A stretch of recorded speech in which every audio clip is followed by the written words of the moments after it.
আসসালামু আলাইকুম। খামার করার আগে প্রশিক্ষণ নেওয়ার প্রয়োজন আছে কি না এই ভিডিওটা দেখলে আপনারা বুঝতে পারবেন। তাই আমি অনুরোধ করব ভিডিওটা না টেনে মনোযোগ দিয়ে সম্পূর্ণ ভিডিওটা দেখবেন। আশা করি এই ভিডিও থেকে অনেক কিছু শিখতে পারবেন।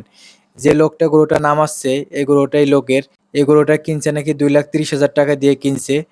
এটা একটা জার্সি জাতের গরু, অনেক সুন্দর একটা গরু। এই লোকটার কথা মতো এই লোকটা বলছে যে এই গরুটা নাকি 20 লিটার পর্যন্ত দুধ দোয়াইছে। এই গরুটার একটা বাছুর আছে, বাছুরের বয়স ১০ মাস। বাছুরের বয়স ১০ মাস হয়ে গেছে কিন্তু গরুটা এখনো হিটে আসে নাই।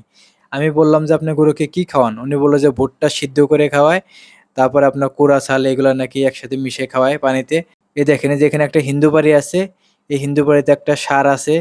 এই লোকটা মানে এই ষাঁড়ের কাছে নিয়ে আইছে বীজ দেওয়ার জন্য। এই ষাঁড় খুব ছোট একটা ষাঁড়। আপনারা ভিডিও শেষে ষাঁড়টা দেখতে পাবেন এই যে কত ছোট একটা ষাঁড়।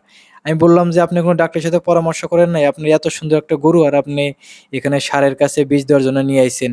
আপনি এরকম একটা এত বড় একটা ভুল করতেছেন।" উনি বলল যে উনি নাকি এই গরুটার ৩ বার বীজ দিছে কিন্তু গরুটা কনসেপ্ট হয় নাই। আমি বললাম যে, " আপনি একটা কাজ করছেন। ভালো একটা ডাক্তারের সাথে পরামর্শ করলে ডাক্তার দিয়ে চিকিৎসা করাইলে অবশ্যই কনসেপ্ট করতো। আপনি এত বড় একটা ভুল করতেছেন ভাই।" তাই উনি কার বুদ্ধিতে নিয়ে আইছে আল্লাহই জানে। তো এই গরুটা নিয়ে আইছে এখানে এই হিন্দু বাড়িতে নিয়ে আইছে। এই হিন্দু বাড়িতে ষাঁড় আছে আরকি। এখানে অনেকেই আরকি গরু নিয়ে আসে আরকি আপনার বীজ দেওয়ার জন্য। আপনাদের কাছে আমার একটা প্রশ্ন। আপনারা বলুন তো উনি যদি প্রশিক্ষণ নিত তাহলে কি উনি এত বড় একটা ভুল করতো বলেন? ওজন্য ভাই আপনি খামার করার আগে ১ম এ প্রশিক্ষণ নিবেন, তারপর খামার শুরু করবেন।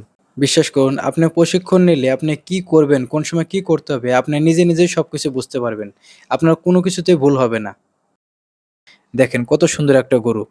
আর আপনারা একটু পরে দেখবেন যে একটা ষাঁড় মানে কত ছোট একটা ষাঁড়।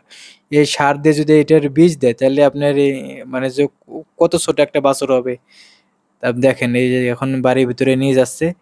তারপরে আপনারা ষাঁড়টা দেখবেন যে কত ছোট একটা ষাঁড়।